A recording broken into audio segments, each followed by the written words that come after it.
Welcome to Shankar IAS Academy's daily newspaper analysis, 27th December 2024. Without any delay, let's get into today's list of articles. Look at this first article, which is taken from the Live Mint, which talks about India's plans to send human into deep sea in 2026. That is about India's deep sea mission. The second article, which is taken from the Indian Express, which talks about BRICS 2024 summit. The third article, which is taken from the Indian Express, which talks about the legacy of Dr. Manmohan Singh towards shaping the India's economy towards global level. The fourth article, which is taken from the Hindu newspaper, which talks about a global resurgence towards the polio virus. In this article, we are going to see what is polio virus and its type, vaccination and treatment, polio virus, government measures towards and government policies towards and government's vision towards eradication of polio virus in India. Look at this article heavy-heartedly. Today we are going to pay tribute to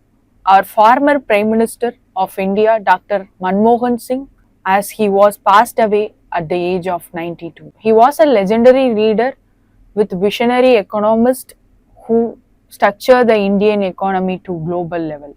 His role towards the 1991 economic reform cemented his name in history towards Indian economy. Leaders across the globe and country shared their experience towards Dr. Manmohan Singh and his contribution towards India's economic reforms and his contribution towards Indian economic development. He was well known for his longest prime ministership in India from 2004 to 2014. And also he was well known for his strategic move towards economic crisis of India, that is 1991 economic reform movement. Let's see in detail about 1991 economic reform of India. For that we have to know the background of 1991 economic crisis of India, which was unexpected in India's history, which was happened because of balance of payment crisis. That is, foreign exchange reserve of India dropped to just 2 weeks of imports. That directly impacts the physical deficit of India to 8% of GDP level. This creates the inflation in the country at the 13% of GDP growth of country. At this moment, India needs bold solution towards this economic crisis. At the moment, 1991 economic reform was introduced by Dr. Manmohan Singh as a finance minister of India under the prime ministership of P.V. Narasimha Rao. With this information, let's see some of the key pillars of 1991 economic reform. That is liberalization, privatization and globalization, popularly called as LPG. Let's see one by one in detail. Under liberalization, Government of India ended most of the industrial licenses except some of the critical sectors. And also, India liberalized foreign direct investments. It creates more foreign direct investments towards Indian development. This increases the foreign exchange reserve of India. It will directly impact the physical deficit and inflation of India. And also, Government of India reduces the import tariffs of India and also promotes the export policies of India to generate foreign money towards Indian economic development, which is directly called as, through this reform, Indian economy was moved from closed to open economy. After that liberalization, privatization was induced. Under this privatization, Government of India disinvestment most of the public sector investments, most of the public sector enterprises to private organizations to create more investments and foreign reserve towards Indian economy. It also encourages the private sector participation in Indian economic development. The third and foremost thing is globalization. This globalization creates path towards India's global standard of economy. That is, market determined exchange rates was introduced to integrate Indian economy with global markets. With these reforms, some of the financial and institutional reforms also undertaken to stabilize the Indian economy in 1991. They are deregulation of interest rates in Indian credits, which stabilizes the capital market and stabilizes the money circulation in India. To manage this capital market of India and foreign investments, Government of India established Securities and Exchange Board of India, that is SEBI, to regulate capital market in India towards import and exports and foreign exchange reserves ratio in Indian economy, and also introduced the value added tax for the first time to value add our Indian production and boost the export towards foreign nations, which directly gives foreign exchange reserve to India. This is how 1991 economic reform shaped the Indian economy to next level. Let's see some of the outcomes of this reform. The first one is GDP growth. At that moment, GDP was increased from 3.5 percentage to 7 percentage in India. After that, foreign exchange reserves goes up to $1.2 billion to $600 billion at present. In terms of industrial growth, rise of private sector and information technology services boost the Indian economy to next level. Trade expansion, export activities of India expanded from $18 billion to $750 billion in 2023. These contributions are directly reduces the poverty in India in terms of income generation and employment generation in India, which helps to tackle the inflation and financial crisis at the moment of India facing in 1991. That is, poverty of India was reduced from 45%, that is in 1991, to 20% in a decade. This itself says the legacy of Dr. Manmohan Singh towards the structuring of Indian economy towards global level. By this, his vision towards 1991 economic crisis in India not only saved India from disaster and also set India on the path towards economic progress and prosperity. Today, India stands as a global economic powerhouse, all because of the idea behind this 1991 crisis, which was given by Dr. Manmohan Singh. So, his legacy and visionary and economic activities not only inspiring us, also generations to go to flourish his legacy. With this information, let's try to solve this prelims practice question. Which of the following was a major feature of the 1991 economic reform in India? Statement 1. Introduction of goods and services taxes. Statement 2. Adoption of market determined exchange rate system. Statement 3. Establishment of the Planning Commission. Statement 4. Deregulation of industrial licensing. Select the correct answer using the code given below. Option A 1 and 3 only. Option B 2 and 4 only. Option C 2, 3 and 4 only. Option D 1, 2 and 4 only. The correct answer is option B 2 and 4 only. With this, let's move on to next article. Look at this article discusses about global polio resurgence and need to reevaluate the basics and vaccine towards polio virus. This also highlights the role of sanitation, hygiene and global coordination to combating this resurgence of polio virus. Now let's see what is polio virus. Polio virus is made up of genetical material with single stranded RNA and structured with non-enveloped protein capsid, and also it belongs to the Picornaviridae family of viruses. With this, let's see some of the types of polio viruses. Wild polio viruses, which is naturally occurred, that was categorized into three categories, that are wild polio virus 1, that is still circulating in the country, wild polio virus 2, that is eradicated in 1999, wild polio virus 3, that is eradicated in 2012. The second one is vaccine derived polio virus. It was mutated through oral polio viruses, neurovirulent and also more common in low immunized areas. They are still endemic in Afghanistan and Pakistan. With this, let's see some of the modes of transmission in polio virus. There are two types of transmissions. They are fecal oral route and respiratory route. This oral route is spread over contaminated food and water. This respiratory route will be less common, that is spread through inhalation of droplets which is infected by polioviruses. Now let's see some of the vaccines of poliovirus.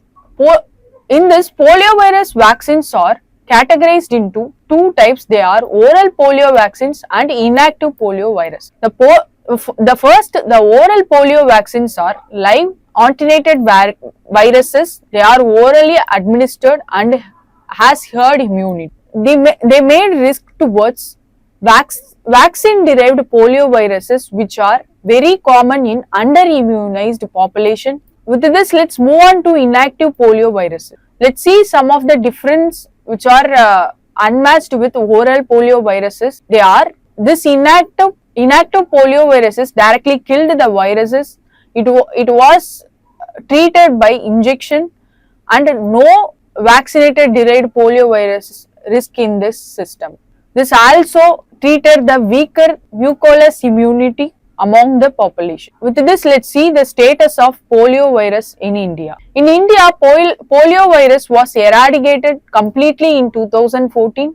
That was reported after 3 years, zero cases under wild polio viruses, which was certified by World Health Organization. And also World Health Organization polio endgame strategy helps in India's eradication, which eradicates all poliovirus types and prevents re-emerge globally.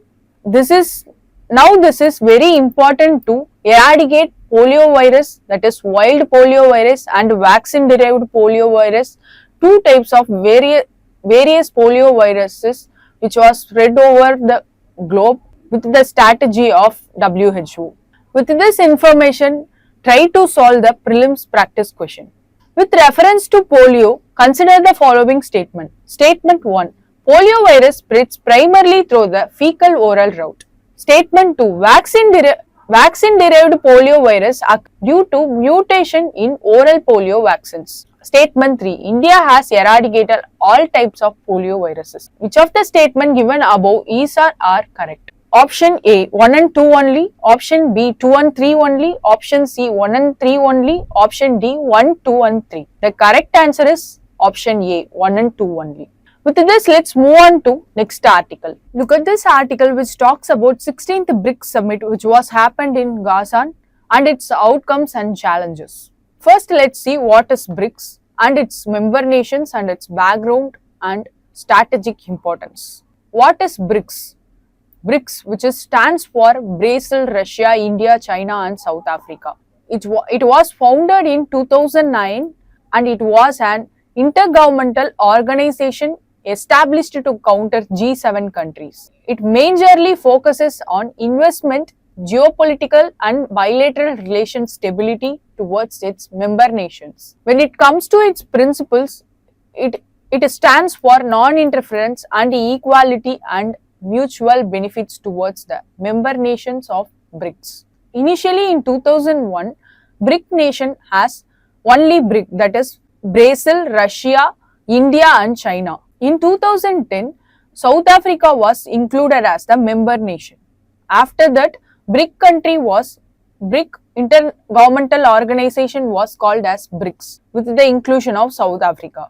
In the last BRICS summit, that is 16th BRICS summit, which was happened in Gasan, included some set of countries. January 1, 2024. They are Iran, Egypt, Ethiopia and United Arab Emirates. This expansion will directly impact the representation of BRIC nation globally. That is, BRICS nation itself represents 45% of global population in pre-2024. After that, this inclusion of this nation strengthened BRICS global presence, particularly in Middle East and Africa, towards the investment and political and economic stability of the BRICS nation across the globe. With this information, let's move on to the major initiatives of BRICS. When it comes to major initiatives, it talks about New Development Bank, Contingent Reserve Agreement, UFA Declaration and BRICS Science and Technology and Innovation Framework. Let's see one by one in detail. New Development Bank. This organization generates fund towards infrastructure development and sustainable development, which was equally shared by all the member nations of BRIC, which was established in 2014. Next one is the Contingent Reserve Arrangement. It supports member nations during economical and financial instability. During that situation, member nations of BRICS share the economical and political burden of other countries. The next one is UFA Declaration. This will enhance the medical cooperation and medical expertise and science and technology during the infectious disease spread all over the globe with regards to their member countries. The lastly, BRICS Science and Technology and Innovation Framework. This promotes science and technology research, including some of the COVID-19 combating initiatives towards their member countries and the improvement of health and income sector, followed by the development of the member countries of BRICS. With this, let's move on to some of the impacts of this expansion happened in January 1st, 2024. This expansion creates the hold towards BRIC nations of 37% of global GDP and purchase power parity, which is surpassing the G7 nations' contribution towards global economy. It also strengthened influence in energy market, inclusion of oil producing nations like UAE. It also pushed towards de-dollarization, that is local currency trade. It increases the member nations' currency rate instead of dollar rate. This initiatives also shapes a multipolar world order, developing country coordination and cooperation with BRICS member nations. With this, let's see some of the challenges and strategies of India towards BRICS expansion and BRICS cooperation globally. When it comes to challenges, varying level of economic development among members, consensus in expansion process, that is various countries in the BRICS membership, they are concentrated on their own development rather than the cooperative development. India's strategy towards this BRICS expansion, platform for global governance reform, that is such as UN, and also aligns with strategic autonomy and South-South cooperation. South-South nations, they are called as BRIC nations, who are cooperating towards the developing nations' development towards combating G7 nations' dominance in global economy. These are the outcomes and challenges of 16th BRICS Summit, which was happened in Kazan, Russia on October 22 to 24 of 2024, and 17th BRICS Summit was planned to conducted in Rio de Janeiro of Brazil in 2025. Brazil assumes presidency on January 1, 2024. January 1, 2025. With this information, try to answer the previous year question, which was asked in 2014 UPSC preliminary examination.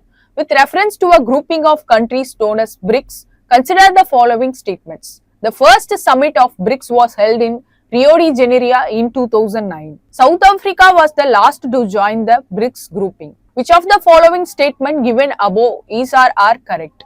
Option A, 1 only. Option B, 2 only. Option C, both 1 and 2. Option D, neither 1 nor 2. The correct answer is 2 only. With this, let's move on to next article. Look at this article. This article discusses about the center is planning to send a human into the deep sea with the mission likely to coincide with the human space mission in early 2006, which was India planned to send human into the deep sea in early 2026 under the Makshaya mission. In this article, we are going to see what is deep sea mission, why deep sea mission is important, and the key objectives of deep sea missions, and also most importantly we are going to see India's deep sea mission, that is first India's manned submersible mission to explore deep sea, which is Matsaya 6000. Without any delay, let's move on to the discussion. First, let's see what is deep sea mission. When it comes to deep sea mission, which is about exploring and studying of ocean region below 200 meters, that is 656 feet. These missions are aimed to explore the sea beds under the ocean, marine biodiversity and geophysical phenomena like tectonic activities of the ocean bed. For this mission, some of the important tools are used in this mission. They are submarines, remotely operated vehicles and advanced underwater technologies to explore the underwater resources and biodiversity with the geophysical phenomena. With this, let's move on to the key objectives of deep sea mission. When it comes to key objectives of deep sea mission, it was categorized into various parts. They are marine resource exploration, that is exploration of minerals, rare earth materials and hydrocarbons for renewable energy, and climate studies, that is oceanic processes and carbon cycle, which determines the El Nino and La Nina process of global climatology. The third one is biodiversity research, that is associated with deep sea ecosystem and varieties of species which are lived under the sea, that is in the ocean beds. For technological development like submersibles, robotics and sensors under the deep sea to explore more science and technological view of ocean topography. Disaster preparedness. When it comes to disaster preparedness, it was the most and foremost important thing to safety purpose, because according to the tectonic activity of the ocean topography, we can predict the volcanic eruption under the ocean, which creates tsunami like disasters which are threat to the humankind, which are threatening the human lives. With this, let's move on to India's deep ocean mission. This India's deep ocean mission was launched in 7th September 2021 by the Ministry of Earth Science under the sponsorship of Centres scheme. It aims to explore deep sea resources, seabed biodiversity, mapping and sensoring underwater technology with the science and technology and research and development approach. It focuses on blue economy, marine resource management and biodiversity conservation and technological innovations towards the deep sea mission. This deep sea mission was named as Samudrayan project as a part of deep ocean mission of India. It focused on manned deep sea exploration for the first time in India, like manned space mission called Gaganyaan. Its goal to develop human-operated submersibles under the ocean to explore its day-to-day activities and biodiversity and the species which are new regarding the geophysical feature of oceans. This also helps in resource which are essential for energy generation, which is moved to be completely renewable. With this information, let's see what is Matsaya 6000. That is India's first manned submersible, which is designed to explore deep sea oceans with the help of science and technology. It has the capacity of 3 peoples who can be the scientists or researchers to explore the deep ocean. It can move up to the depth of 6,000 meters. That is why this was named as Matsaya 6000. And it was developed by National Institute of Ocean Technology, Chennai. Its design was completed. The purpose of this submersible is resource exploration like polymetallic nodules, gas hydration and hydrocarbons, etc.